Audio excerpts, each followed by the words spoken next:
That was pretty cool. Other than that, we probably have a few things lined up. Nancy, let's see you there. You want to talk about what we have lined up for the next couple of months? Sure. Well, of course, today we have Frank, which is going to be exciting when we get there. Chuck, can you tell us? Chuck's has arranged for a friend of his to give a talk in July. I don't know much about it. Chuck, can you fill us in? Yes. Hi, good morning, everybody. Sorry I can't be with you. I tested positive last week for our friend COVID, and even though I had both shots in the back and the booster, it still found a way around, but I'm feeling a lot better. So get those shots if you haven't got them, makes all the difference. Anyway, our speaker for next month is a friend of mine. I've known him for several years through our church and through mutual friends. And Kevin Maloney is a photographer who worked with the Richmond Times-Dispatch for several years. He is now working for Virginia Commonwealth University as in their photography department, taking pictures, not teaching. He may teach too, I don't know. But you see him around campus all the time with his multiple cameras, and he is also the photographer for the Richmond Forum. So if any of you go to the Richmond Forum, you see a guy running around taking pictures of the speakers and so on, why that's him. And so he's going to be talking to us about what he does and how he picks out the shots that he wants. So Peter, did you ever know him? Did you work with him? No. Okay. Anyway, so that's going to be our speaker. Yeah, we've kind of, I've stressed to Chuck and Chuck stressed to him that we're looking to learn something from him, not just a showcase of his pictures. So hopefully we'll have a very exciting program next week. In August, we're going to have a member participation program. So we're going to need everybody's help. We're going to do another photo share on steroids, the sequel. This is going to be variations where you'll take one picture out of camera, show us that, and then show us variations, 3, 4, 5, 6 different variations.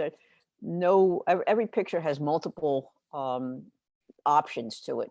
So we'll send out some details on that. You may remember that a couple of years ago, Anita, Patricia, me, Scott, MJ, seems to be somebody else was in our group. We did that, and we shared it, and then we did a slideshow, and everyone seemed to enjoy that. So this is really fun. And we thought we'd add another little twist. If someone would be willing to volunteer and supply an image, everybody could do one variation on that same image. I think it'd be fun to learn how other people and see how other people are doing it. So we'll send you details on that. That's August. Also in August, Richard will be doing a short presentation on the mirrorless versus regular camera. And if anybody else wants to volunteer to do a short 5, 10, 15-minute presentation on anything, we want to learn from each other, let me know. We have nothing scheduled for September, October, November, December. So accepting ideas and volunteers. That's it, Peter. Okay. Nancy? Yeah. Can you make sure that we have the library room reserved for the next month or two? I'm sorry. Can you make sure we have the library? No, I'd like to back out of that. I can't really. Can someone else take care of that, please? Yes, MJ, can you do it? Oh, yeah, yeah, okay. In fact, we can reserve as we leave today for next month. For next month. Okay, all right. Ed? Yes, Chuck. Yeah, I think all this stuff going on in my head. I mispronounced Kevin's name, even though I've known him for years. It's Morley, Morley. And MJ, he did send me his resume, which I will forward to you right after the meeting. Thank you, Chuck. And before I forget, I want to introduce our new member, Roger. Oh, go ahead, Roger. All right. Yes, Roger. Roger, why don't you just tell us a little bit about yourself and your photography? You have a long history of photography. And, you know, what you like to do and how, you know, what would you like to get out of the book? Well, I'm still learning. I had film cameras back many years ago, so just after I retired, I bought a digital camera and started getting back involved in it a little bit. I like landscapes and, you know, buildings, animals. I don't like to take people too much because animals and landscapes don't complain about how good or bad you take them. Roger, thanks. I've known Roger for a number of years through RPMG, and I'm happy to say welcome and thanks for being here. Let's see, Peter. You have anything? No, not at the moment. We had to scratch the last photo shoot because of a medical problem. Okay. We'll be back on it. All right. Let's see. Ray, you have anything? Nope, nothing new. With Roger, we now have 31 paid members, and hopefully we'll keep growing. So Yeah, if you that's all about know it. anybody who you know would benefit, you know, we're a group of enthusiasts of all different levels. You know, welcoming, of course, we're, you know, very new beginners as well as experienced. You know, somebody who might like to join the club, just, you know, turn them on to us. Great. Let's see, MJ, you're gonna beg for stuff in the newsletter again. Go ahead. Yes, my monthly begging. We need get photographs for the July newsletter. I think it's the 23rd. We need to have these images. You can email them to me. We have best shot. We have a theme challenge. Which what is it? Yeah, I want the textures from June. Sorry, textures, colors, and textures. We have Chuck's challenges, which includes humorous situations. What's this? Famous people. And if anyone has gotten something published, or if they know about a photo show that's going on somewhere in the area, or if they have one, especially if they have something to show, please let me know, and I will make sure that makes it into the newsletter. But the more pictures, the better. We really need photographs to jazz up the newsletter. That's it. Thank you. Anybody else have something they want to share? In which case, somebody needs to introduce Frank. Peter, or should we just let Frank introduce himself?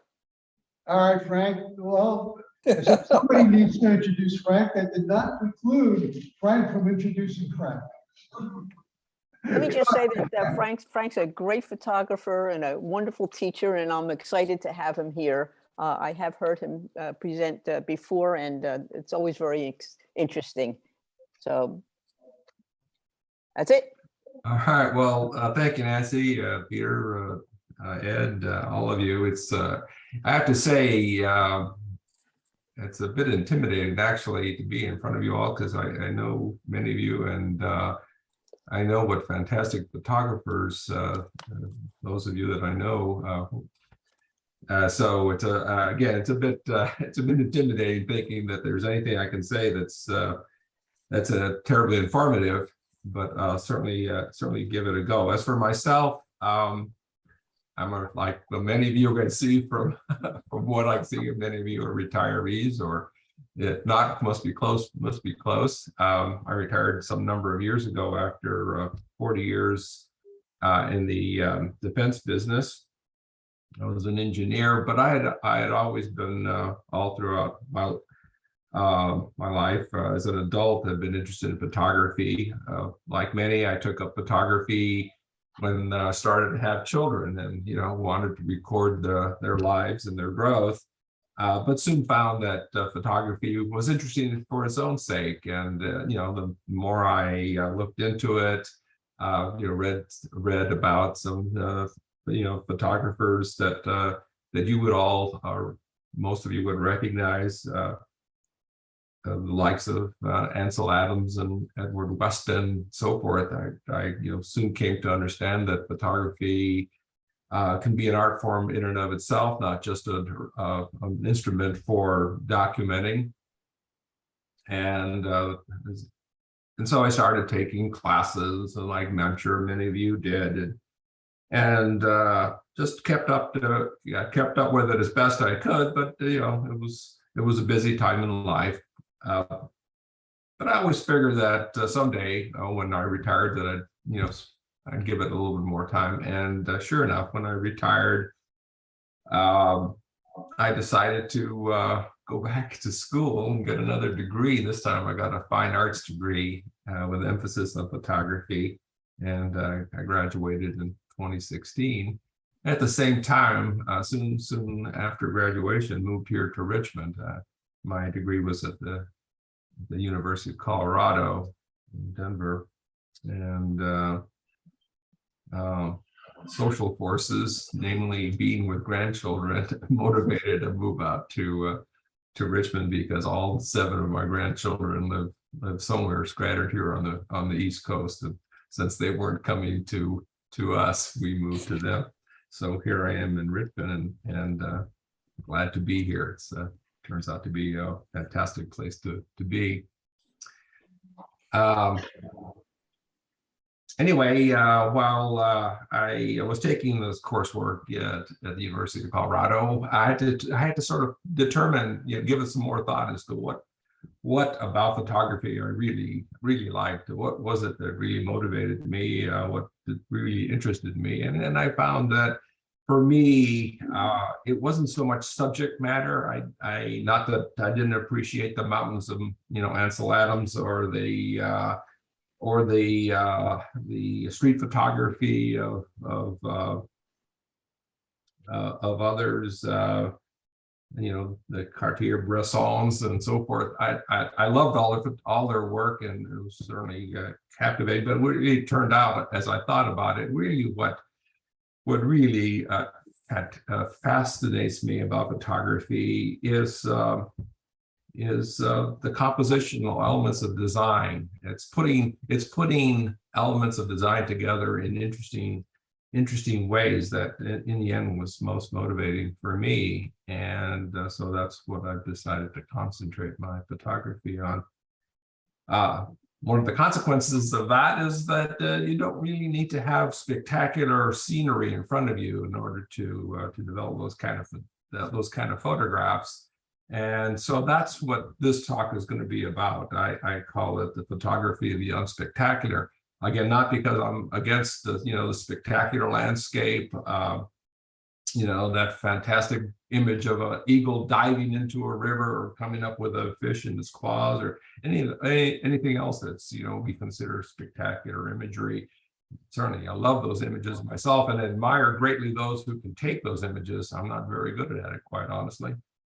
As I said, I tend to concentrate on more everyday imagery and see if it can't be arranged in a composition that's itself interesting. So that's what this will be about. And I know, again, because of the talent I see arrayed around the room and on Zoom, that this is going to be preaching to the choir here. So again, apologize in advance if this turns out to be something you've heard 1,000 times before, but let me get into it and we'll just take it as it goes.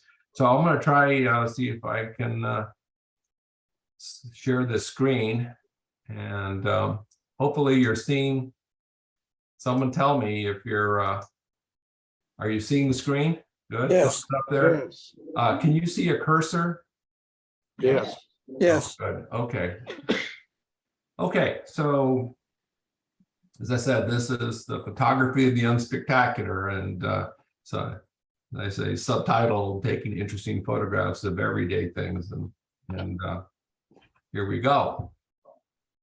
Again, as I said, I'm a little bit intimidated about what it is I can tell you, anything you don't already know, but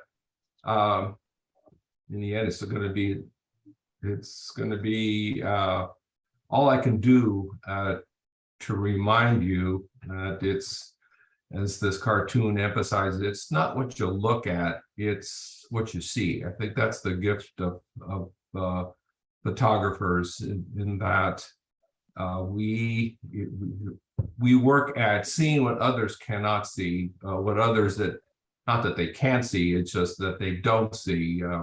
And for we photographers, the important thing is to resolve how it is we want to capture what we see that others can't in an everyday scene.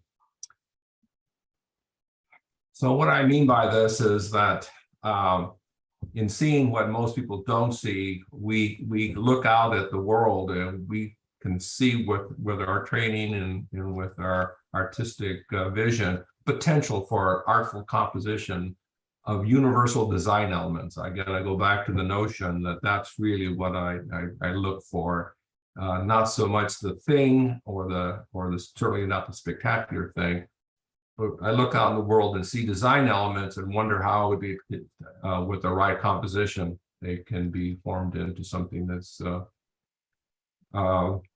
artful. And the point is that I look for the chance to create art, not a document. I'm not trying to document the world in front of me. I'm trying to compose elements I see in front of me into something artful. And so that, for me, resolves into the notion of the charm of using everyday things as the subject of my photography. First of all, they're readily accessible.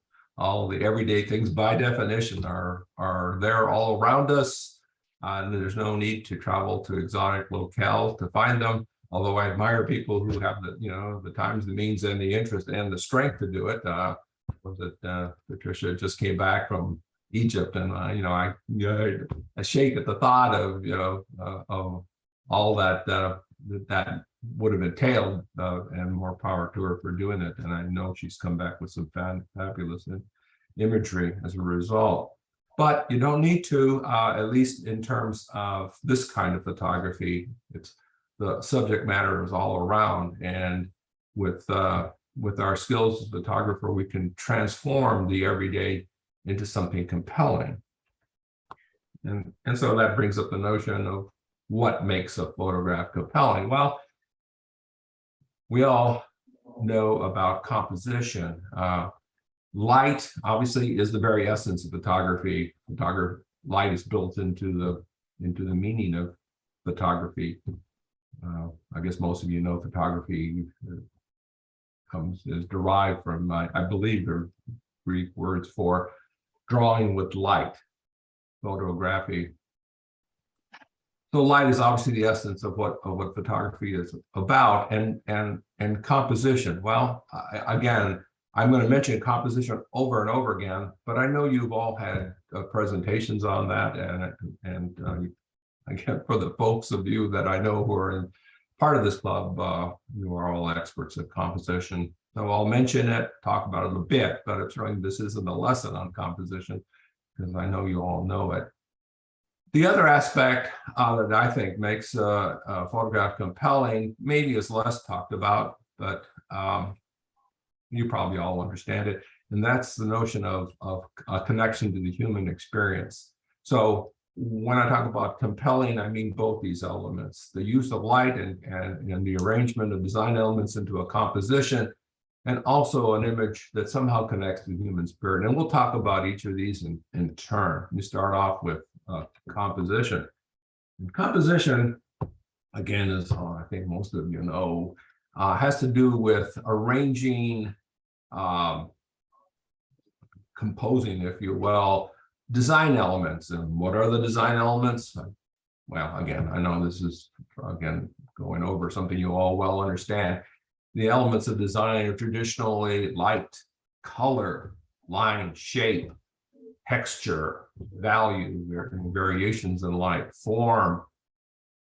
That is the notion of sort of identifying three-dimensional shapes in two, and space, those that, that space between all these elements. These are the things that are the basics, or the basis of composition. And it's the arrangement of these elements that generally are either done well and creates a compelling composition, or jumbled and sometimes can lead to something that isn't compelling. Now, with photographic composition, we have, in addition to all the rules of composition that other visual artists, primarily painters, of course, have available to them, we have other tools for arranging the elements into a composition. We have exposure. We can crop. We can use compression and perspective,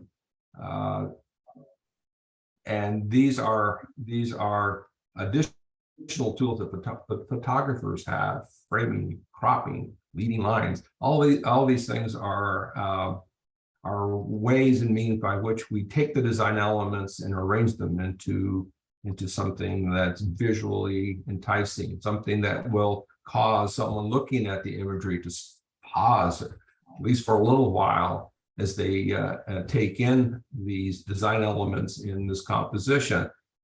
And I refer to the notion of a well-composed imagery as something that stops the eyes, at least for a little while, because the notion here is that with a well-composed image, the human brain is just geared to stop and look. That's why we kind of look at that beautiful flower. That's why we see the striking sunset. We just stop. We just wired to do that, and all visual artists take advantage of that by trying to create a compelling composition. Okay, so here's an image I took years ago while I was in Europe. This is at some old German church somewhere.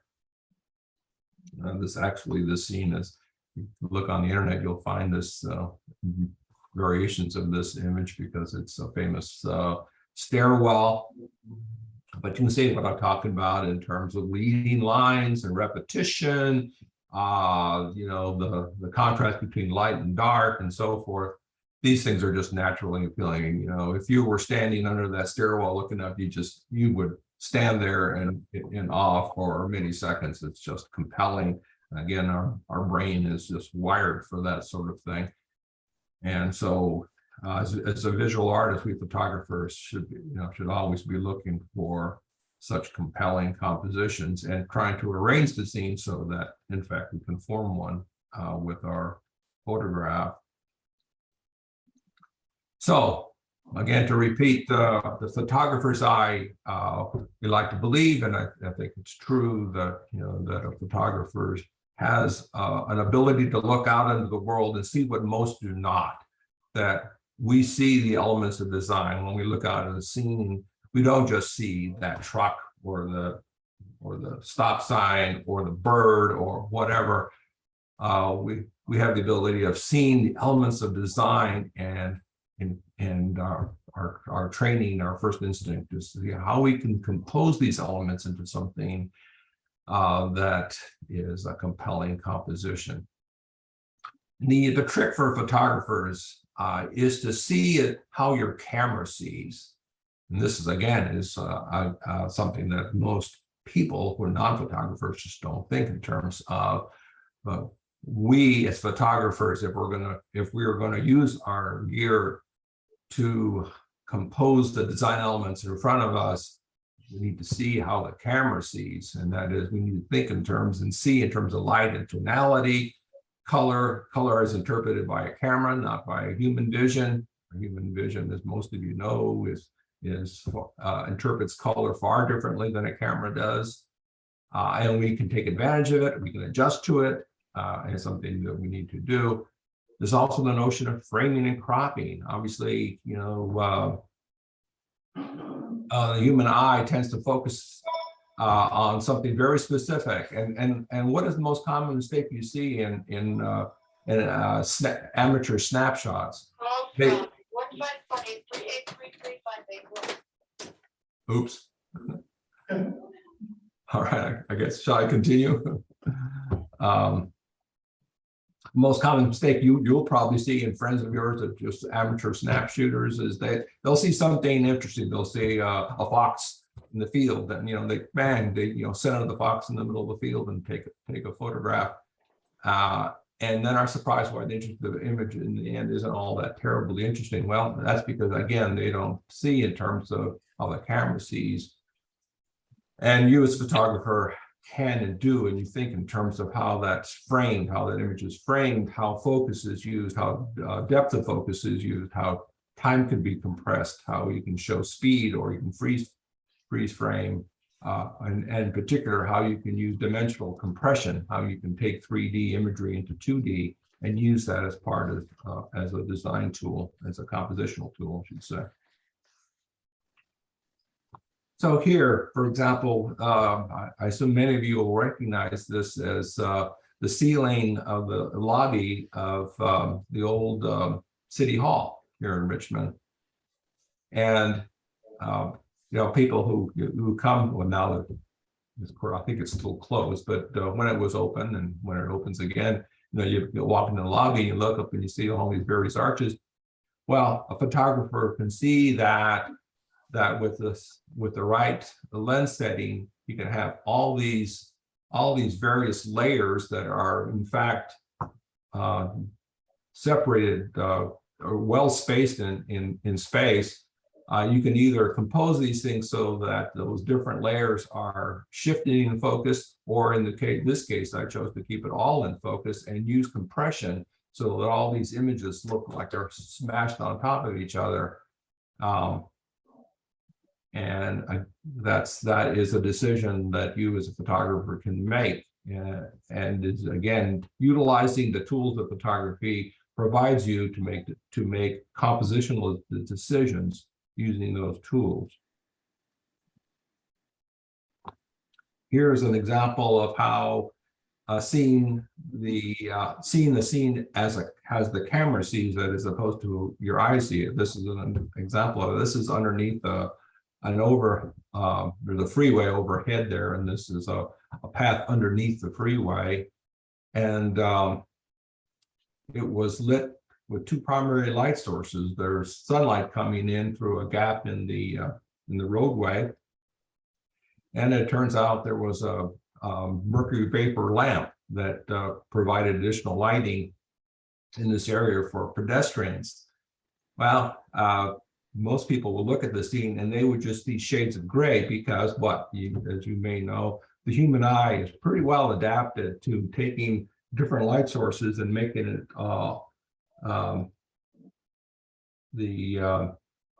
whatever is supposed to be white or whitish, make it look white regardless of the light source.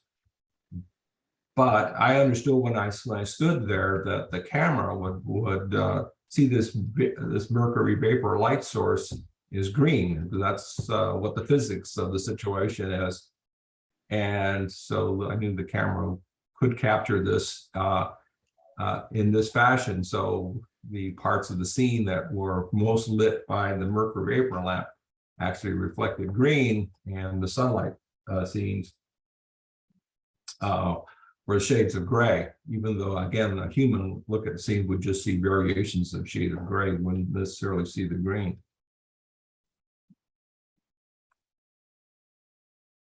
So, as I had mentioned earlier, I've come to prefer generally. I mean, I like any other photographer. I'll take the landscape if it happens to be in front of me. I'll certainly take whatever imagery is interesting if it's in front of me. But what I tend to go for if I'm taking more intentional photographs, I tend to do what I call architectural abstractions. And I use each of those terms very specifically. I use the term architecture very loosely. I mean, everyday, mostly man-made things, chairs, walls, stairs, windows, buildings, etc. Anything that exhibits a lot of interesting design elements and compositional opportunities. And I use abstraction to mean a rendering of a thing, that is the chair, the wall, the stair, whatever, such that its identity is less important than the composition of its design elements. So again, I am not interested in capturing a thing. I don't want to take necessarily a photograph of a chair. I'm looking for a composition of which the chair may be the star image, but it's less important than the fact that the imagery is primarily about line and color, shape, and those elements are well composed. And quite honestly, as many of you who've taken or are interested in abstract photography, this is often accomplished with very tight shots. That's just the nature of the game. Not always, but most often. So how do I approach this architectural abstraction thing? I look for everyday things with interesting repeating patterns and shapes and colors. Here's an image I took at Hollywood Cemetery. And I think you can immediately see the repeating pattern. As it turns out, the repeating pattern that was, I mean, there's the obvious repeating pattern of the crosses, but what was even more important for me as I was composing the shot was the repeating pattern of the negative space between the crosses. You look at that negative space, you'll see that that is also repeated in the imagery. And I think it's the combination too of the repetition of the things, in this case, the things are the crosses, but also the repetition of the negative space between the things that makes this imagery, this composition interesting, at least to me anyway. Generally, as I said earlier, that to emphasize not the thing, but its shape and its patterns and so forth, generally means getting closer. And if I can get closer with either in person or get closer with appropriate lens, that's generally what I do. So I again, to emphasize design elements, I get close and the intent here is so that the viewer will focus more on the composition than the thing. It's so here I'm hoping that people don't dwell on the fact that this is obviously a fountain, but are enthralled a bit, at least, by the shapes and the tonality and variations that are arranged in the composition. And as I say here, get closer one way or another. Went on a photo shoot. I think it was a Osher photo shoot, wasn't it, Peter? We went out to, wasn't it that? We went out to City Hall, I think. Yes. Looked out onto the city, and I brought a longest lens I was willing to lug with me at the time, and took some imagery from the top of the City Hall building looking out onto Richmond. And I saw this scene, looked out at the Omni Hotel and saw the way its architecture aligned with the architecture of buildings next to it. And if I had had a bigger lens, I would have gotten a whole lot closer, but this was, the image you see on the left was as close as I could get with the equipment I had at the time. But that, thanks to Photoshop, post-processing, you can get closer in post, and that's what I did, because what you see on the right now morphed into black and white is what my mind's eye saw as I looked out on the scene. And so you can get closer one way or another these days. Take advantage of that as photographers. So get close is one thing. I, restrict the context, and obviously those two things play together as you move in. And obviously you're restricting the context of which the scene. This is actually two shiny Chevrolet Corvettes that were parked next to each other. One was a bright shiny red, and the other was a bright shiny yellow. But the two together, I could see, as I walked up to the scene, I could see them reflecting off each other and forming different interesting reflective patterns on each other. And that's what captured my eye and what I tried to capture in this photograph. So as I say, remove by framing or perspective the parts of the scene that provide too much context. If I had backed off, and shown, too much of the car, people would say, it's just a car, photograph of cars. But I didn't want them to see cars. I just wanted them to see line and color and shape. And of course, as visual artists, we get to use our imagination. We don't have to take documents of the scenes in front of us. Again, using different camera angles and perspectives, we can create imagery that tickles the imagination, both of the viewer as well. And here is a scene of a stairwell of some building, not where it was, somewhere here in Virginia. I think it was Charlottesville. Anyway, we were walking through a building, and I came upon this stairwell, and could see that it was being lit by the skylight. So that daylight has actually got quite a bit of blue in it, and I knew the camera would capture that blue, even though the steps were actually mostly concrete gray. And that there would be a lot of blue in this scene, and so I took this image. I call it Up the Down Staircase.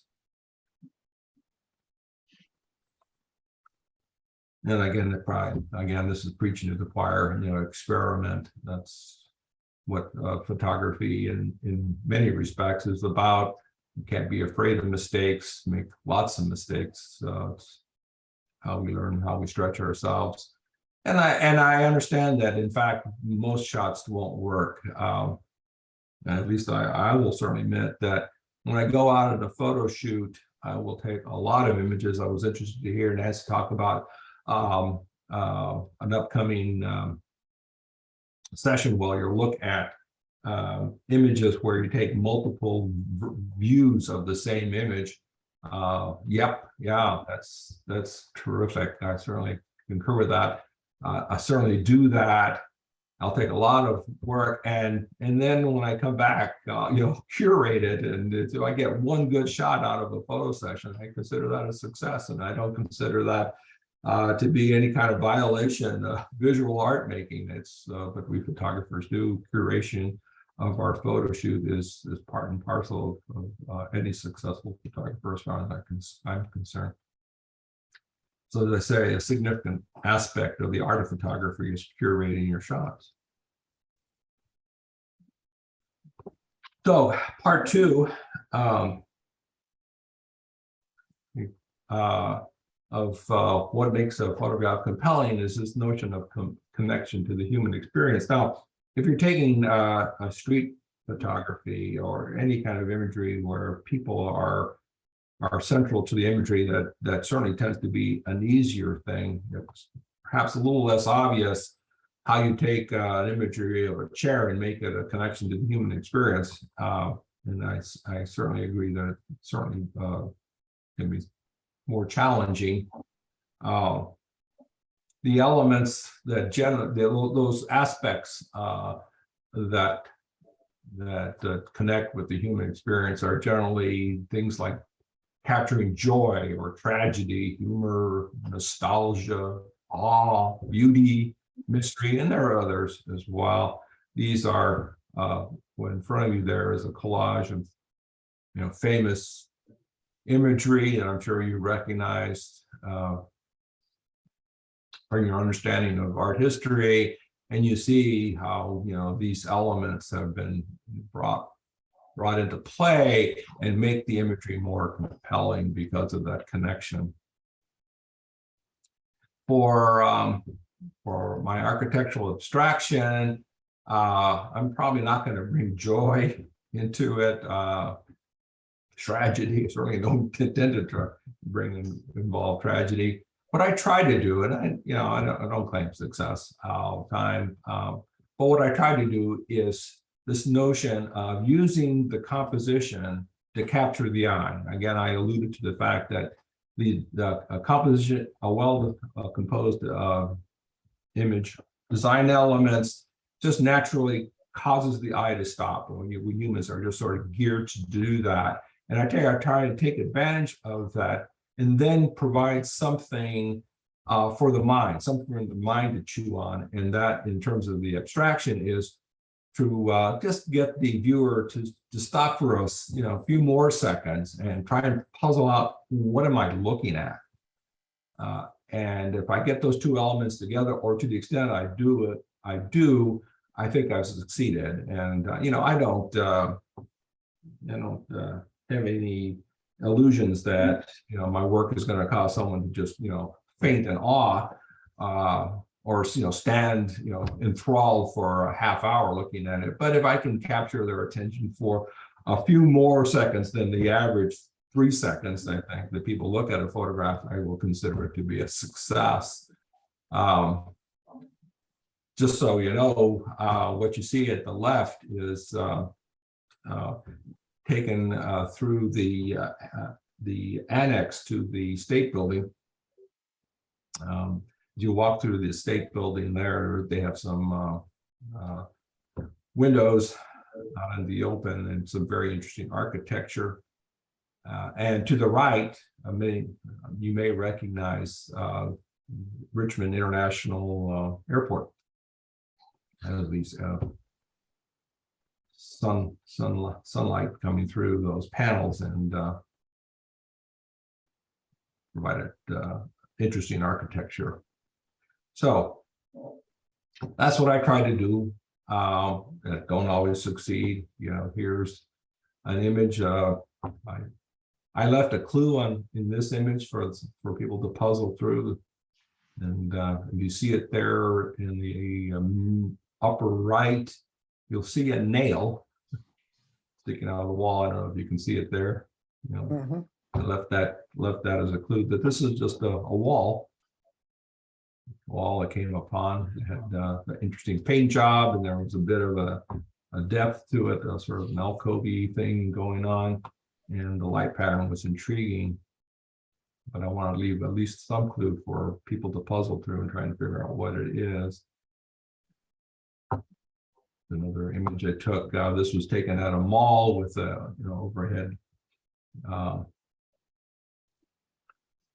sunlight coming through these translucent panels, but in front and here, if you look through this area through here, you're actually looking right through from where I'm standing into those panels that open to the sky. But in front of those panels are these darker translucent panels. I suppose they also provided support, but you could see through them with shading, but because they were made of some materials that was reflective, the overhead lights that were hanging there were reflecting off of these things and so forth. And so there's a lot going on here. Maybe it was interesting to me, not to others, but I like the notion again, the patterns of light and dark and shape and this interesting set of collections, and people trying to puzzle through exactly what are they looking at and trying to distinguish between reflection and non-reflection and so forth. To me, was the kind of puzzle I like to create. Whether anybody else likes it or not, I don't know, but that's the kind of thing I tend to look for.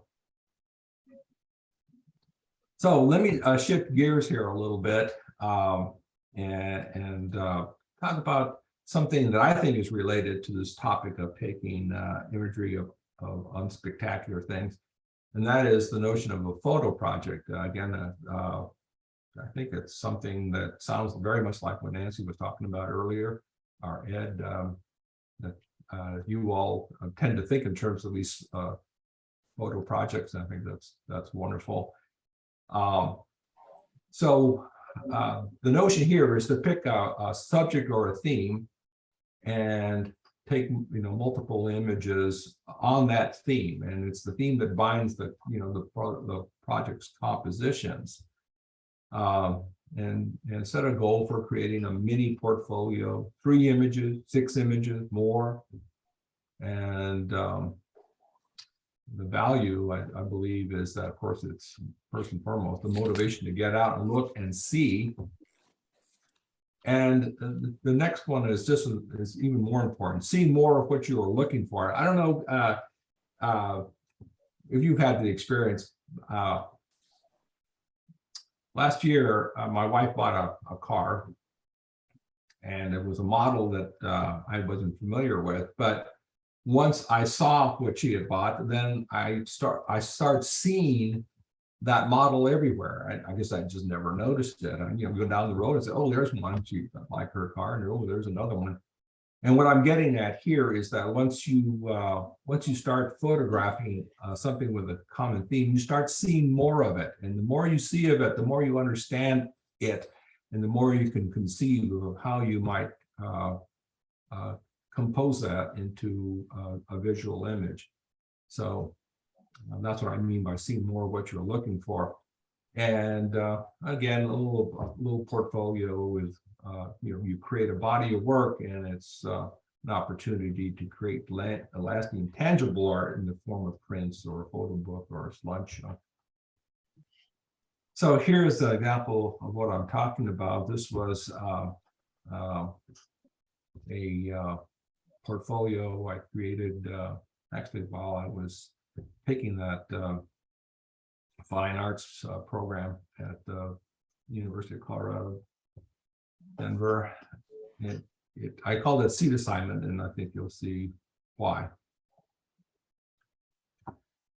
So here are a series of images in this portfolio, and I started, for whatever reason, I was actually at a coffee shop on campus one morning, just sitting there, and I looked over and I saw this pattern of chairs, and I always carried a little camera in my backpack and pulled out my camera and started taking photographs. And once I started doing it, I saw things you could sit on everywhere. And don't tell me why, but for the next many months on campus, I couldn't help myself. I started seeing things you could sit on, and it became the elements of this portfolio.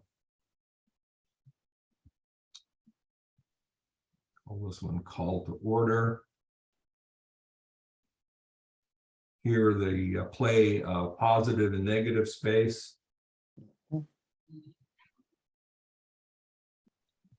Two chairs I call separated at birth.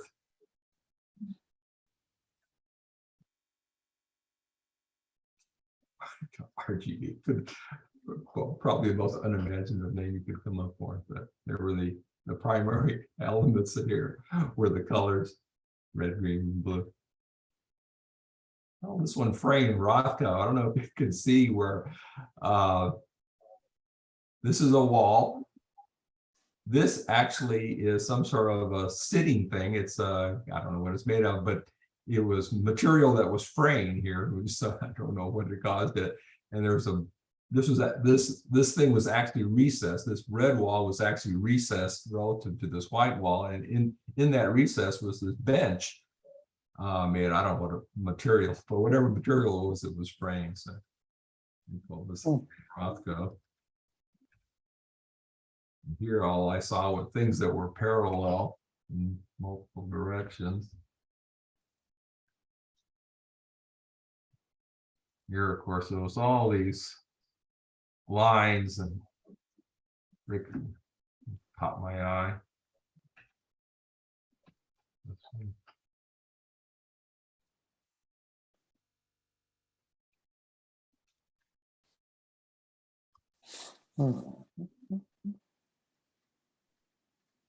I'm wandering around the campus, and I again just can't help myself seeing seating arrangements. I don't know why this reminded me of the movie 1984. I'd probably take psychoanalysis to understand why not. Stab in the dark. Yeah. This is probably some mid-century art form. I mean, the design, probably mid-century design. This caught my eye. Near the shadow. Alter ego. Anyway, let me close out this thing saying everyday objects, offer they're readily accessible subjects for photography. But the notion here is not to take photographs of things. You're not documenting a chair or whatever, stop sign or whatever. To think in terms of compositions. How is it that the elements of design that you see in front of you can be composed using the tools of photography and cameras offer you? And think of some way that you might, in addition to the beautiful. Has anybody else lost Frank's video, audio? No, Mm-mm. Can you hear me? yes. Okay. And at least offer some way to connect to the human experience. For me, it's trying to offer a bit of mystery, as to what it is that they're looking at, as another way to engage not only the eye of the viewer, but also engage their mind a bit. And as I did before, I presented this thing as the final bit of advice is, if any of this makes any sense to you, incorporate it into your photography. Ignore anything I said that doesn't make any sense to you. In the end, you want to create your own art, not someone else's. So always do your thing. And if any bit of this seems like something you want to incorporate into your art, great. Otherwise, that's good too. Make your art. I'm done. Right. Right. That was wonderful. Thank you very much. Anybody have any questions for Frank? Yeah, I've got a question. I got a question for Frank. What's that, Peter? You and I have been out before, but if we were to go out again, thinking not in terms of things, but in composition, what sites should we aim for? How about Well, downtown buildings? Yeah, I mean, that's that is again the notion that almost everyday scenes offer something. Clearly going out to out into open field, probably the number of design elements that might be available to you are relatively few, unless you got really close with a macro lens and pointed down. So yeah, walking through the city with all the buildings and all the architecture is certainly something that would work. You and I and others, I think, walked through the Museum of Fine Art the other day, last month or so, and gosh, I had a great time just looking at walls and and such. And so anything in my view, that is going to provide a lot of interesting objects that themselves are composed of design, lines and shapes and colors, and almost everything there's an opportunity. And so yeah, sure, walking through the city, yeah, that's certainly one. You can, if you work at it, you can find these things almost everywhere. The question is whether you're carrying the right equipment for any situation that come up, because some will require lenses that are long in order to get that kind of scenery or the kind of imagery you want to capture, and in other cases it might be macro lenses. You need to get real close to get that sort of thing. But generally speaking, sure, walking through the city has got to be plenty of opportunities. Nancy, you and I did that once and a couple of times and got great shots of Yeah. interesting architectural elements and so forth. Yeah, Maybe we should do it again. Yeah, what's it called, that park down there? We went at sunset, starts with a Oh, yeah, K. Canava Park. Yeah, that's just, to me, Yeah. great. I have a question for Frank. You spoke about compression. Is that accomplished simply by focal length of the lens? Well, you know, certainly the longer the lens, the more compression, as you well know, the more compression you're going to get. And the farther away the objects are from you, the easier it is to capture that kind of compression. You know, going back to that image I took of the ceiling of the old city hall, those cornices were, you know, far away, and I knew it wouldn't take too much effort to get all those various angles, you know, crushed into each other. But if you're obviously much closer to something, let's say images on your desk, getting compression will take a little bit more work. So yeah, the lens you use and the distances that are involved in the actual scene are all part and parcel. But you know, we as photographers, after a while, you know, kind of an instinct as to how all that will play out.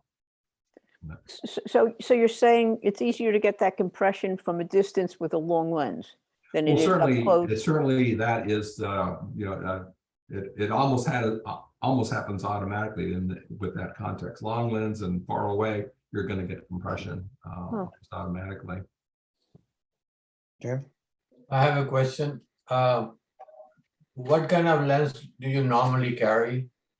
Yeah, I generally carry, if I'm going to go out on a photo shoot, something with a mid-range zoom to as long a zoom as I'm willing to carry. The older I get, I have to admit, the less weight I'm inclined to carry. But if I can have something that's, you know, 70 to 200 in that range, that's generally good enough for a lot of imagery, and the lenses are not so heavy that you know, I give We got a up. question here in the room, Sue. Hi, Frank. First of all, I enjoyed all of your images. Thank you very much for sharing all of that. The second image, I think it was the underpass with the green, with the mercury vapor. How did you take that? Was that like how many steps, your exposure, your everything about that? Oh boy. Yeah. I have that information. You know, I'd have to dig it out of Lightroom, where, you know, because I keep all those images. But could I recall it off my top of my head? No. I mean, it was on a tripod and like 30. Actually, you know, one of the aspects I will one of the challenges I have with the kind of imagery I like to take is that, as much as I like to use a tripod, and I do occasionally, much of what I do is handheld, mostly because the angles that I try and capture, not that they can't be set up on a tripod, it's just that it takes a lot of time and twisting and quite honestly, you know, the size of the tripod to get to, you know, my height, so that at the same time the camera's at some weird angle and so forth. Generally speaking, I take handheld shots, and the challenge there is you know, holding it steady enough, getting the aperture, given the lack of a stable platform. I mean, it translates to what, you know, shutter speed you can use, which affects the aperture and so forth. And I will admit that a lot of times I come back having taken a whole series of images and find out that my hand holding is getting worse by the day. You know, they're blurred, or I didn't get to use the aperture that I wanted. So yeah, that particular shot, it was handheld. Fortunately, there was enough light between the sunlight and the mercury vapor light so that I could handhold that shot and capture the image without blur. But a lot of times, I have to admit, I come back disappointed because my hand holding wasn't up to snuff. and yet using a tripod, as much as that's a great idea if you can, just doesn't give me the kind of angles I want. I will say though that the imagery I took of at the Old City Hall, that one I did set up on a tripod. It took me about a half hour to set that up, and I'm sure that the individual, the security guard or whoever was posted there, probably thought I was nuts, because it took me so long to set up the tripod and get the crank it around. So the camera was being held up at some strange angle. I finally got it, but it took me forever. But a lot of handheld shots, actually. That's what I tend to do. Couldn't you just use the high ISO and not worry about the tripod? Well, yeah, that certainly that's something that's there, and I certainly do take advantage of where I can. But of course, at some point, you're going to pick up a lot of using a high ISO, you get a lot of noise, and that can detract from it as well. And quite honestly, there are limits to even just cranking up the ISO. Can't always get the aperture and shutter speed you want without having some ridiculous ISO, and so it's there are certain challenges, and if I can get to a reasonably well lit scene, I'm better off that way. I wonder if we could see you in action sometime. Actually, Yeah. well, we went out with Peter's Osher group, and we were on the south Side for the flood wall. south side flood wall, and I can't say it was anything interesting. I think seeing me in action probably looks like every other photographer in action. I've actually been out with Frank on some of the Osher shoots, and I will tell you, I go click, click, click, and Frank is studying it, and guess who gets the better picture? Not me. Frank takes his time and does work at it, which is what we should all do, but we don't all have the patience to do it. Also wear old clothes, because Frank gets into kneeling and propping himself up and so forth. I think the last time Peter had to urge me to shut it down, Frank. We're all leaving. Any other questions here in the room? Frank, have you ever shot anything at the train shed, at the old train station? Yeah, I did actually. Well, at least the one that's downtown, you mean? Yeah. I did. And it's probably not an image that most people have recognized. I actually walked underneath. It was pretty grungy down there, but I looked up through the steel works and trestles and so forth, and I saw an interesting image there. You can find that image on my website if anybody wants to see my work. I have a website. It's first name, last name .art, frankmercado.art, and you need to spell my last name. It's just the Spanish word for market, frankmercado.art. Maybe MJ can give us that email. And yeah, I took an interesting image down there underneath all those trestles with light coming through, and there was kind of an interesting pattern. But talk about wearing grubby clothes. I mean, because it was not terribly pleasant underneath there, but it was an interesting shot. Yeah, when you go out with Frank, wear your old clothes. Any other questions? I wonder if this would be posted on the website, the video. I'm sorry, I didn't get that, Dana. Yeah, I was asking the video of this presentation would be posted on our website. And it's been recorded, so somehow it will be distributed. So, is that what you're asking? No, I'm asking the presentation I'm just, I'd be glad to provide whoever the PowerPoint file they like. All right, Frank, if you could email that to Nancy or me or somebody, Okay, I'd be we glad. really appreciate that. Yeah, be glad to do that. thank you. And the other thing, Ray, did we get Frank's address? So we want to send you a little thank you. No, not unless you just sent it. No. As of this morning, I had not gotten it, and I Frank, did if you send out. could, you could send me your address. We'd like to send you a thank you. Well, that's I appreciate that. It was just great to be invited to do this. Let me say save the money and buy donuts for the crew that volunteered to show up at the library.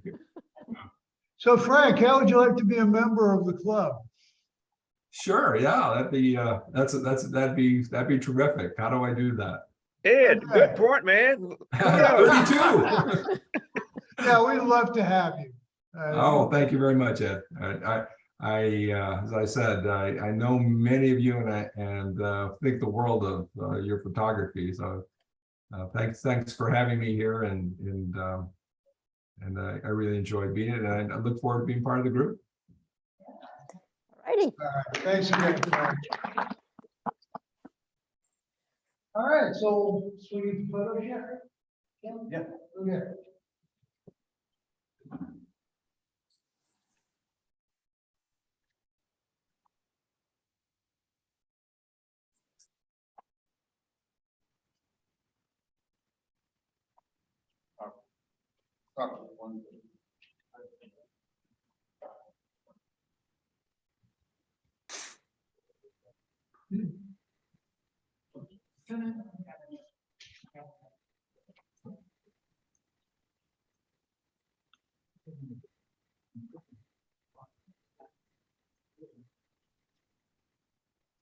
We're ready for photo share. Yes. These are yours.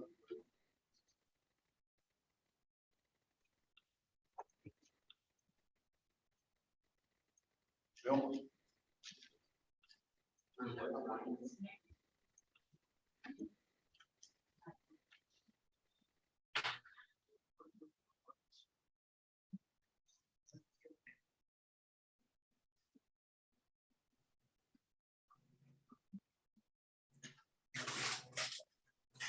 Bill, these are yours.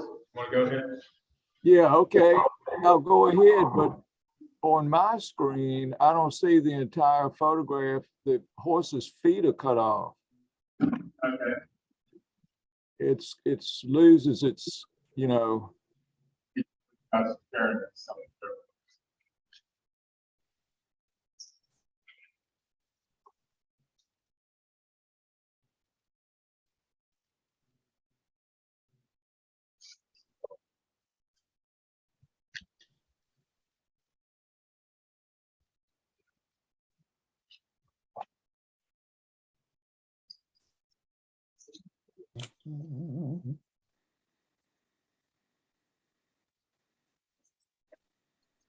that's it. That's the entire, yeah, that's the entire photograph.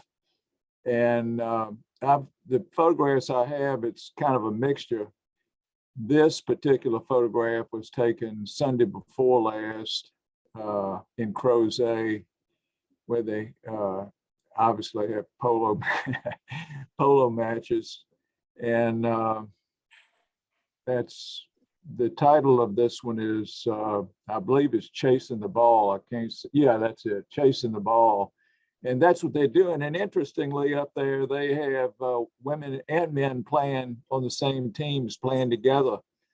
And so obviously, Ling and I both are interested in photographing action type photographs, but sports with sports that are not commonplace, not basketball, football, any of those, but I do have one that's pretty commonplace in this. But anyway, so that's a fresh one. Okay. And now this one, Ling and I every year for the past really 5 years. They didn't have it one of the COVID years, but we're on the official team to take photographs for the East Coast Triathlon Festival put on by Live Red Foundation. It's a they raise money and distribute it among children who are not financially fortunate. But anyway, this is young men ages 16 to 19, and they're coming up a hill. They're working hard. And personally, I like it. One thing I like about it, not to tout my own photograph, but I like the colors, the different colors. They're not wearing uniforms, obviously. They're operating, functioning as individuals rather than as a team. Now, I will say, to get this photograph, the way I got it, with the bikes, to me, they seem large. I sat on the ground. I was just sitting on the ground as they came by, got down as low as I possibly could. I wanted to catch them in a peloton, a big group, try to fill up the frame with them.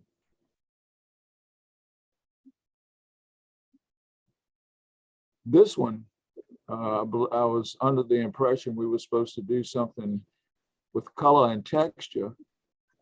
And this was taken at Governor's Antique, obviously no motion involved. And that's why I took it, because of the color and texture. I love the rust. Not only was the fencing rusting, but the background material was rusting as well. And I have a little frame around it, but anyway. Next. Aha, a more popular sport, obviously. And this one's entitled Moving the Ball. Moving the Ball, just a lot of action on a cool early May morning, about 8 o'clock in the morning. I may have one more. Aha. This one was from an assignment to get some street photography, and this young man was playing his trombone, all dressed up. He looked like $1 million.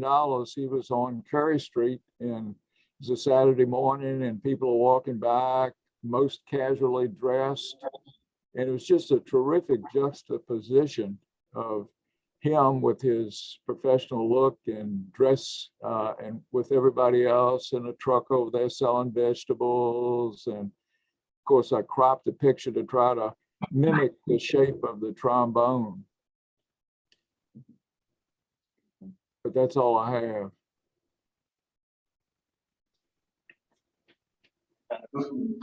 This is one of mine. This is a lot of texture and patterns in this stone needle here.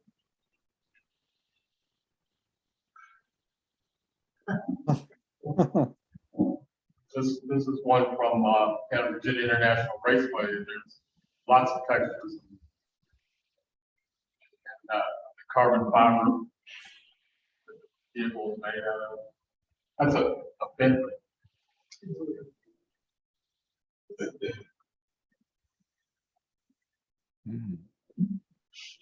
It was a marker in a brick sidewalk.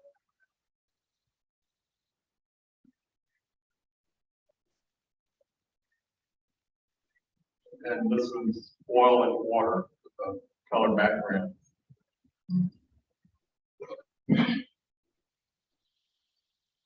How'd you do that one? How'd you do that one, Ken? That was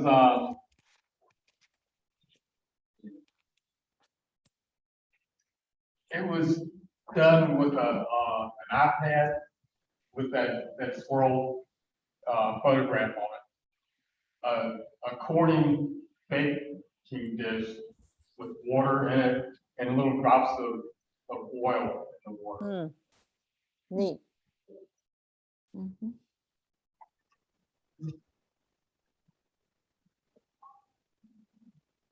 This is the James River looking down at the river from the, bridge over to Belle Isle. Couldn't have caramel frosting. I know.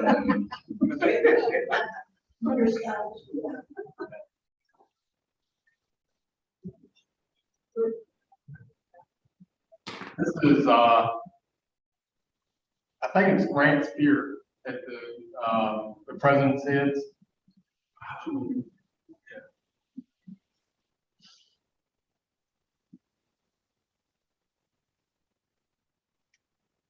And that's some cobblestones down in, around near the Main Street station, 17th Street.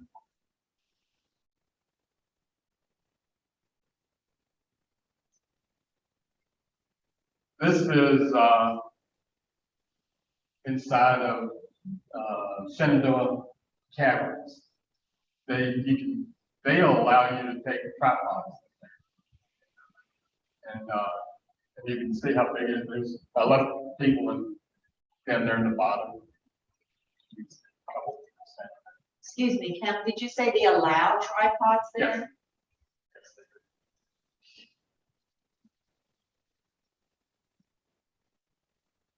And this is also in the caverns. How did you do that? Did you? like- They have colored light shining on Oh. it, and that's just put that. That is nice. Nancy, Yeah, that'll be me, down at Carey Street, with Anita recently, and I was looking for some architectural stuff, and this has textures, but the sky was awful, nothing there, so I did add some clouds and added some texture to the sky.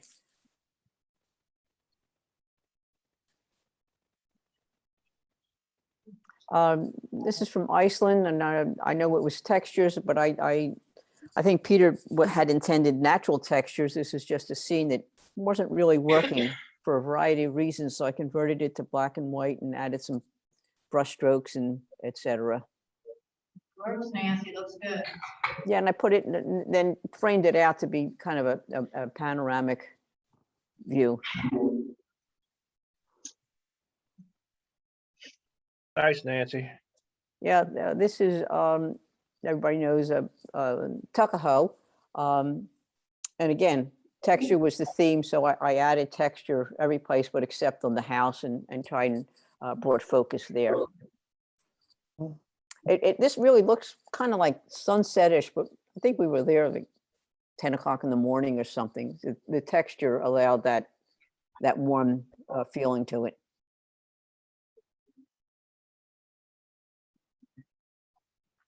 Again, texture.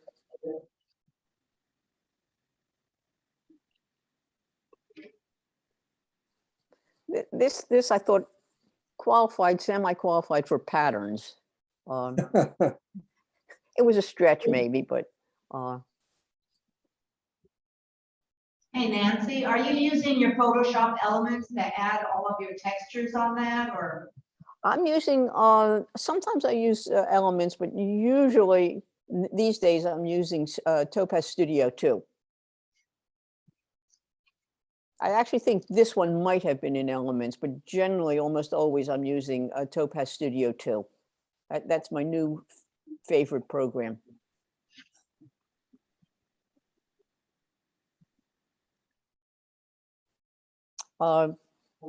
Patterns and reflections, etc. This was taken VCU medical, looking out the window, and yes, the reflections were different colors on different sides. It was pretty cool. Yeah, that's nice. Yeah, and this definitely qualified for the patterns and repeats. Yeah.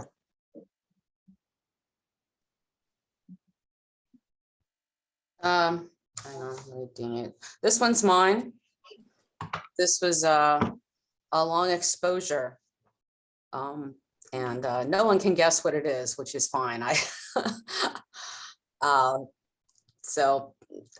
is actually a slightly long exposure of a plate of Mardi Gras beads on the floor of my kitchen. That's great. How long was the exposure? I don't know. Actually, I was moving the camera, so it's Yeah. probably, it's not long. It's like a quarter of a second, something like that. Okay.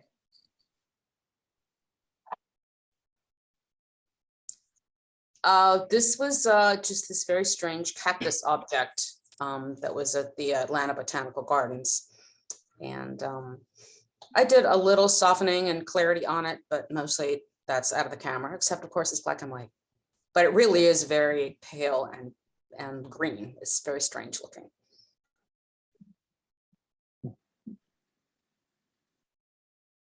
The Guggenheim.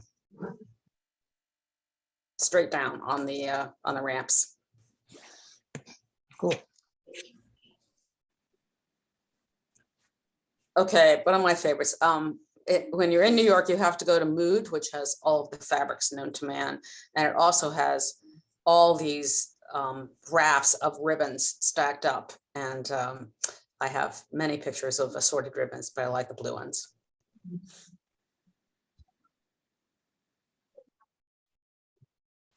And this is some fishing nets. And yes, they are that color. This is from France a couple of years ago.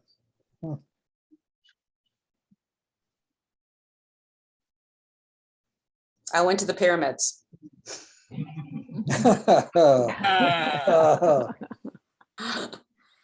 They're I couldn't very resist. small. Aren't they cool?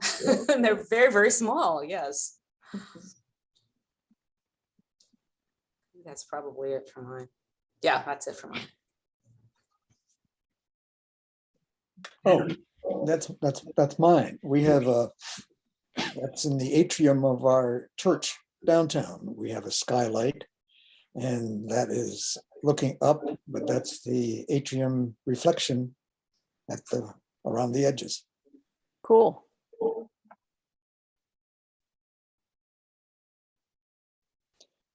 Just a bunch of red, white, and blue napkins for pattern and color.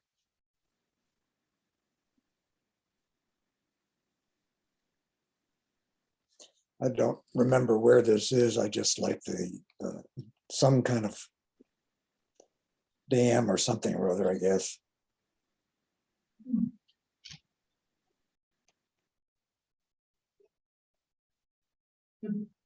Oh, that's that. We were going through Logan Airport in Boston, and these are carts, luggage carts that you can rent and take your stuff with you. I just like the color and the pattern.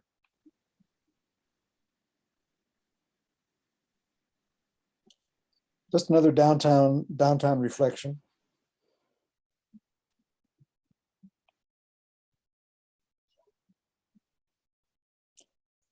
This was at the Memorial Day celebration recently down at the War Memorial, and I liked this woman's t-shirt.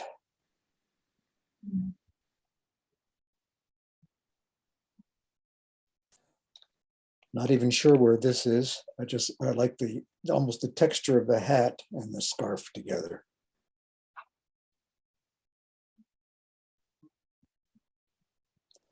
A quilt. As some of you know, my wife's a quilter, and we go to quilt shows, and if you want color and pattern, you can come away with 200 or 300 shots in an afternoon. This is just one of the quilts.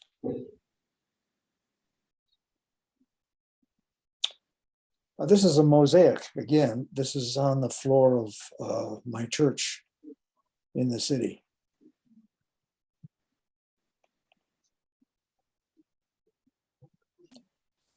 I was out at, I forget which cemetery recently, and again, I like the combination of the tree and its bark and the old headstone.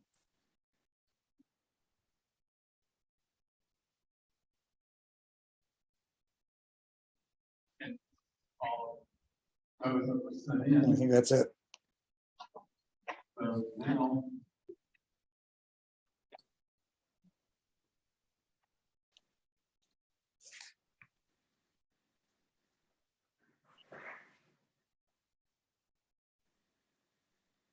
My comment will be that seeing the photography that we've done, and that was just shown that we're already doing much of what Frank talked about, seeing what most do not see, and offering a bit of mystery.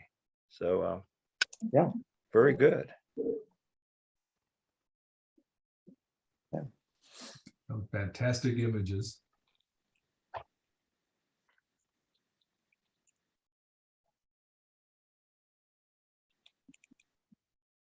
Oh, this is me. This is an ant. Oh, okay, great. Thank you.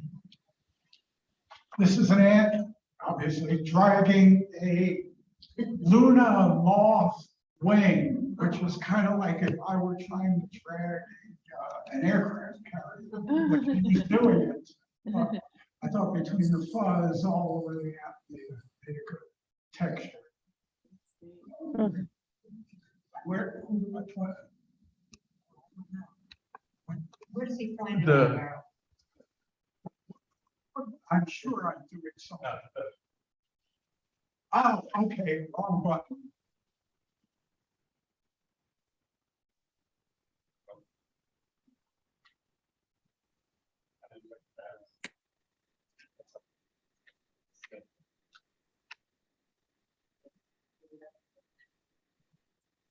All right, well, Okay. Probably have too many on here, so you can go through quick. So all the chain down by the Huguenot Bridge. Dragonfly, I like the pattern of the eyes contrasted with What was your lens? a 60mm macro. It's, Right, okay.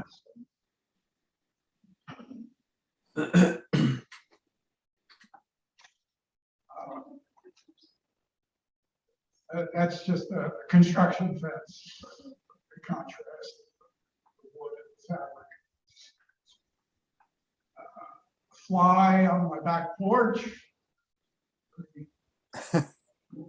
Yeah, talking about photographing everyday things, yeah.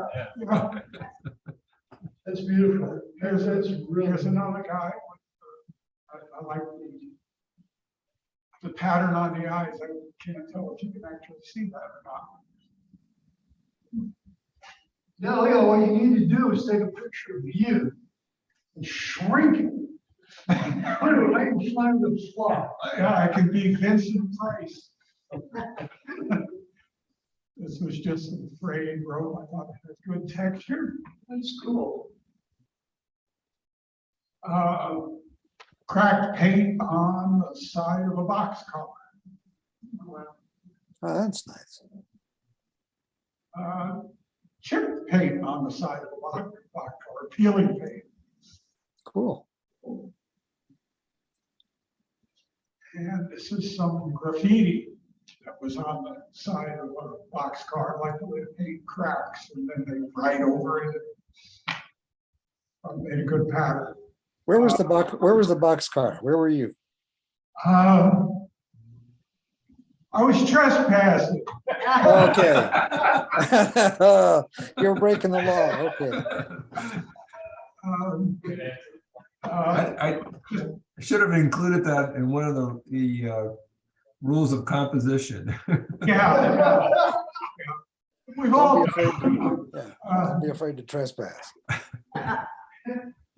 Interesting weed down at the park.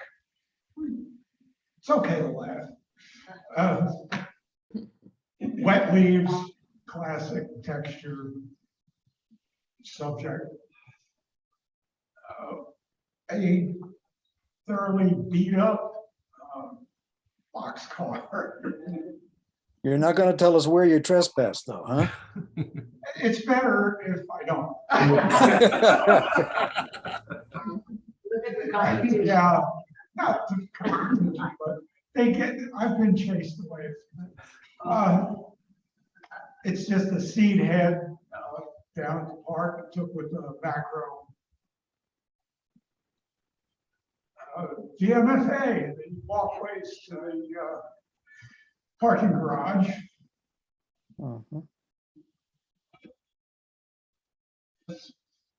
a wet discarded tire. It's another macro shot of some weeds from my backyard, which I did indoors for all that. This is what happens when you're stuck inside during a winter pandemic by yourself. So I thought I'd just show it as an example of patterns.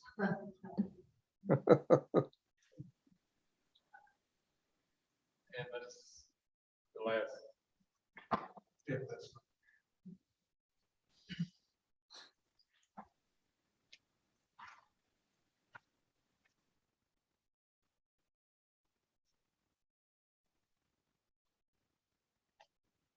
Peter, what's the theme for next month? Oh, you have to ask me that, right? When I don't have my crib sheet here. I'll email it out ASAP. Yeah, I just, okay, great, thanks. Fireworks. Yeah, please, fireworks for July.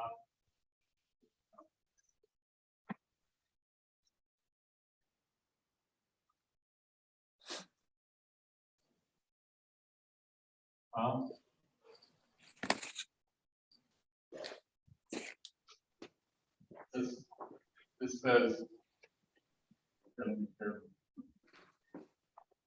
Spring.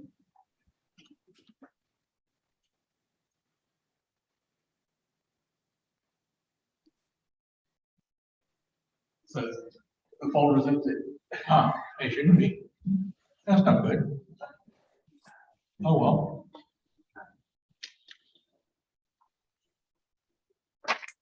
Technical difficulties.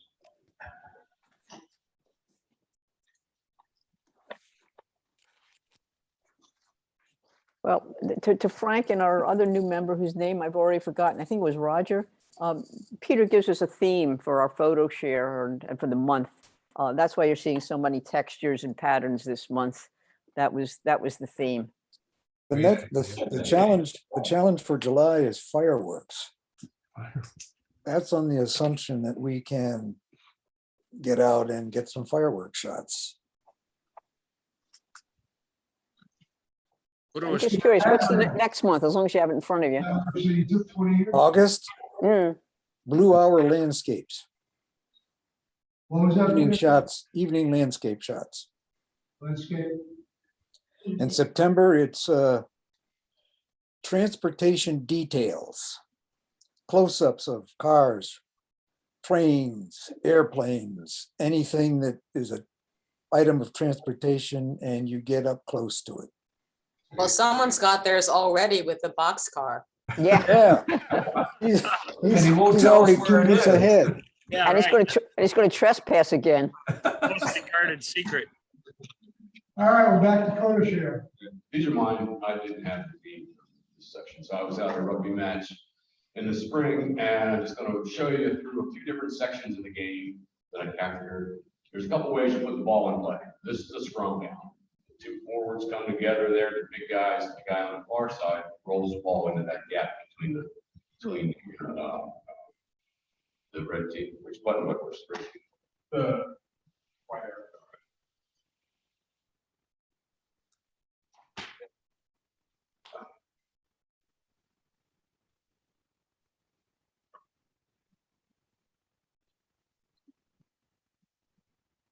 Let me just bounce.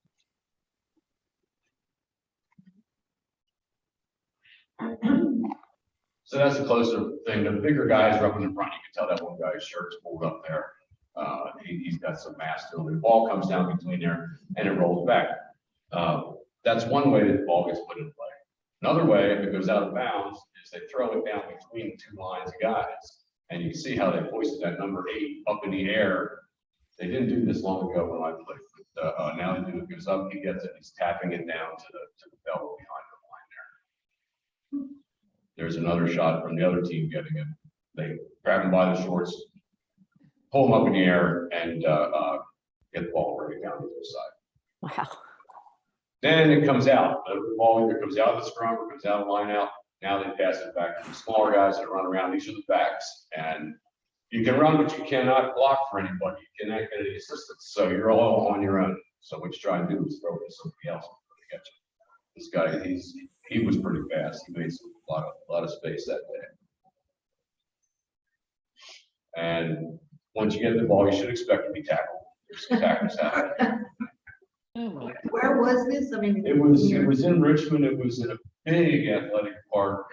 I hadn't been to before. There's a lot of soccer going on there. I forget the name of it right now. Yeah, so here's another close-up tackle. I'm sorry, what game is this? What's the sport? This is rugby. Rugby. Rugby. The team in red. If you think football is crazy, rugby is really crazy. Yeah, really. Team in red are the Richmond Lions. Should be called Roughby. And I contacted them and just said, I played, when I was a young man, played in Harrisburg. And the guy I got in touch with on their club, I called him, where are you playing? I want to see a game, haven't seen it for a while. So I took the pictures and sent them to him. He won the next couple. Now this guy was on the other team. He was taunting them as he was breaking away. He was a real hot shot. The next shot, and like the last one, he scores again. He's looking at him like this. And two of the guys on the red team offered to fix his nose for him about 2 minutes after that. So I think that might be that. But a quick story with it, I want to tell you. I contacted the guy on the team after, so I have some pictures for you. I want to send them to you. He says, "Oh, okay." I said, I haven't played or seen rugby around here. It's been a while. I played in Harrisburg." He said, "Harrisburg, do you remember the Rats, RATS, Richmond area touring side?" He says, "Yeah." I said, "I played against the Rats in a tournament at Bucknell long ago." He said, "I played in the tournament in Bucknell." So it turns out he and I played against each other 40 years ago. He was a forward on the Rats, and I was a back on the Harrisburg team. I think my team won. Oh, that's so cool. Now they're just sharing the pictures. Oh, thanks. So now I know somebody that can go see some more games. Next time there's a game or something, they Yeah, send us an email.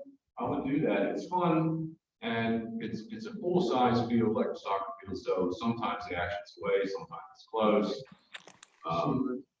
And it's a fun game to watch. It's real fast, real fast. No pads or anything like that. Yeah. Okay. Paul? Yes. I got a question. Some of those pictures you were pretty close. Were you out on the field with these guys? No, you can stand right on the sideline. So for those lineouts and the scrum downs that are close to the side of the field, you just gotta wait until it comes your way. What kind of lens?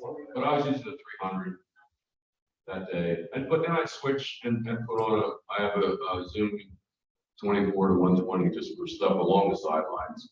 Just have to know that there's a lot of things that can happen if you're not going to be here. And if the one team's having their way with it for a while, then you just walk down the other the ball, wherever the ball's going to be. Yep. But Oh, I have a question. Yeah. Are there a lot of injuries in this game? I mean, I know the guys are not wearing protective gear or anything.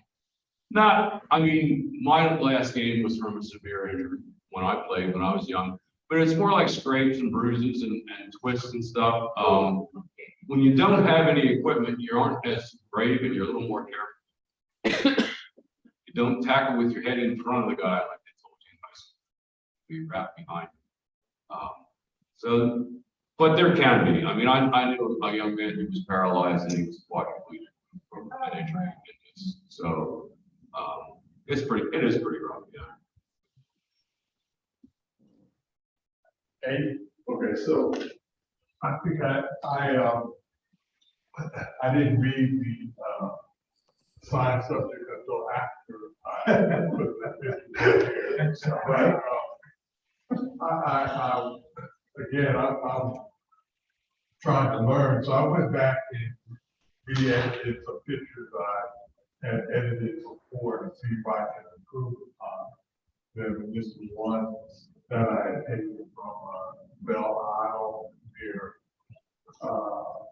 of downtown at Sunset, and so I think I was able to pull out more detail in the way that I re-edited this picture from the original way I did it. So that's what that this. So that's what that's from. Next. Again, this was another picture, one of the places that I went a lot before gas prices was Libby Hill. And this was taken near Sunset, and again, trying to re-edit some older pictures to bring out more detail throughout entire picture. So that's how I think I improved upon my original. I guess this would go with the theme that Nancy had talked about, taking a picture and then trying to edit it in a different way and see what we come up with. And so this was my attempt to put something in with texture. I'm always fascinated by signs and walls with the city name painted on them. And this is the one in downtown Richmond, right off of Broad Street, that you can see. And this is one that I would, again, another picture that I re-edited from an original that I had of this mural on the side. So Dave, what did you do to improve? Well, normally, when I edit pictures, I start out with the cropping. And, I was reading some information and they said cropping should be last and not first. So I guess it all depends on your preference. So that's one of the things I changed. Also, it talks about the first thing you ought to do is make sure your white balance and exposure is correct. And so that's what I tried to do using, and over time I had forgotten about using the eyedropper to get the white balance.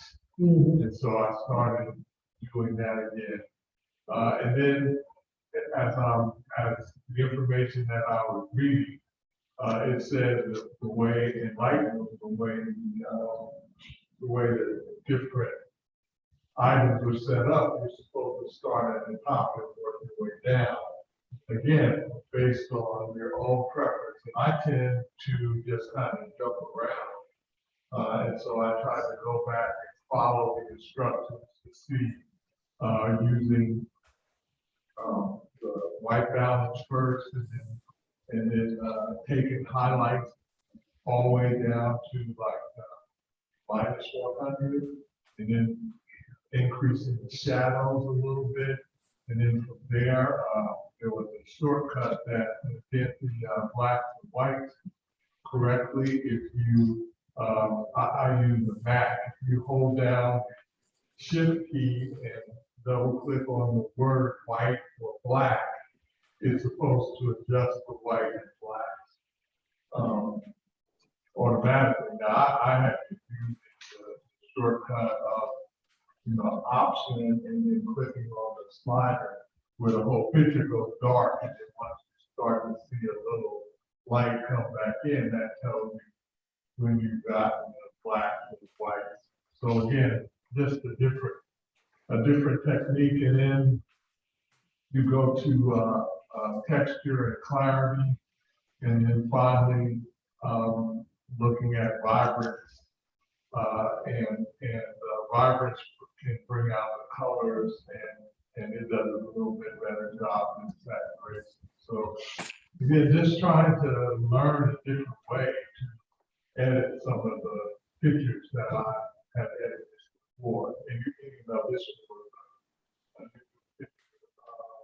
that I took with one of those little Sony RX100 cameras, because I've had this camera for a long time. I'm taking it on a trip, but I hadn't used it in a while. So I said, for street photography, it's a lot easier to use a smaller camera than carrying around a big DSLR. So that's a crucial and so forth. So again, this learn how to do some things that I had done before and not do it with random jumping around. I didn't really have a process for that. I think a lot of people do have a particular process that they follow. And that's what I was trying to do here. I think in Lightroom and, you know, other programs like that, which are non-destructive raw editors, it pretty much, from what I understand, doesn't really matter. Right. Except that I would think that getting the white balance where you want, notice I didn't say getting the correct white balance, because it's, you know, it's very subjective. But getting the white balance where you want it, I think is more important to do first, because white balance affects exposure also. So you do that first, and then you go through everything else. And I never have a problem doing it. You know, Yeah, like I said, I guess I didn't have a consistent process. that's important. Having a consistent process, right? That's right. You do is Dave, I like competition too. I mean, besides as creators from Richmond and the Charm School and Social Club, and you've got those two young ladies and the lower right hand corner. I couldn't have the food side. Then you projection. Yeah. That's the story. That's the story. That, Yes. you know, otherwise it would just be the sign. But the two girls in there, and then it's a story. Like I said, I had that little campus, so they didn't pay me to buy. Yeah, you're gonna find if you do less street photography, most people are totally oblivious to this. We can stick a camera in somebody's face and really find. So this was just last week as I was getting her, and I always try to take a picture of the observatory. And so this time I tried to get a picture from behind the flowers over by the bridge, just trying to capture the top of the observatory. And the blooms are kind of dying out as we was getting to it right now. So, and then for me, this was just a different angle from the observatory versus the one where you come in the gate with the frog and the little reflecting pond. So also this one kind of masked out all the people that see from the observatory that point at the I like the little cloud too. I think it draws the eye to the story. Yeah, I saw that, and then I saw the design. So I think it's I like it. And so this is just one of the, also it was getting a lot, really that was right. I guess it's like a Japanese garden. And this flower was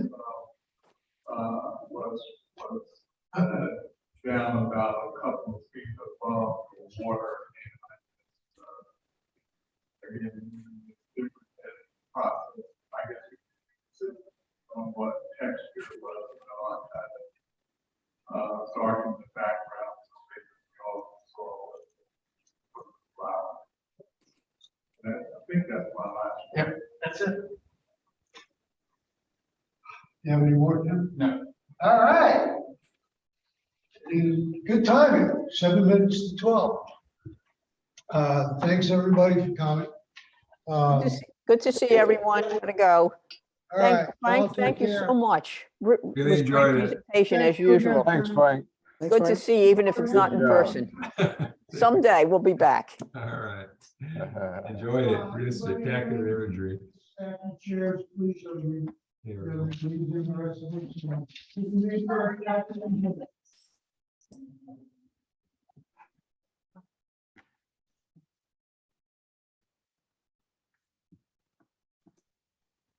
Welcome.